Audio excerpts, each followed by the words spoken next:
ভারতের উত্তরপ্রদেশের বান্দা জেলায় তীব্র তাপপ্রবাহে জনজীবন এমন অবস্থায় পৌঁছেছে যে দিনের কোন সময় তা বোঝা মুশকিল। সেখানকার বাসিন্দারা সকাল দুপুর বা রাতের পার্থক্য করতে পারছেন না। স্থানীয়দের ভাষ্য, সেখানে সবসময়ই যেন দুপুরের তীব্র রোদ ও উত্তাপ বিরাজ করছে। জেলায় কয়েকদিন ধরে ৪৭ থেকে ৪৮ ডিগ্রি সেলসিয়াস পর্যন্ত তাপমাত্রা রেকর্ড করা হচ্ছে। এতে স্বাভাবিক জীবনযাত্রা বিপর্যস্ত হয়ে পড়েছে।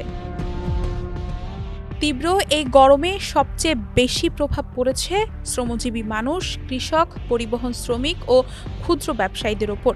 অধিকাংশ বাজার এখন ভোরেই শুরু হয়ে সকাল ৮টা থেকে ৯টার মধ্যে বন্ধ হয়ে যাচ্ছে। এদিকে তীব্র এই গরমের কারণে কৃষিপণ্য দ্রুত নষ্ট হয়ে যাচ্ছে। ফলে কৃষক ও ব্যবসায়ীরা খুব ভোরে বাজারে এসে দ্রুত পণ্য বিক্রি করে ফিরে যেতে বাধ্য হচ্ছেন।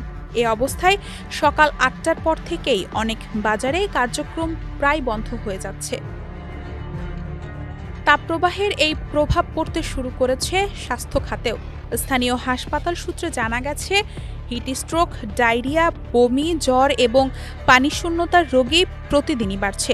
বিশেষ করে শিশু ও বয়স্করা সবচেয়ে বেশি ঝুঁকিতে রয়েছেন।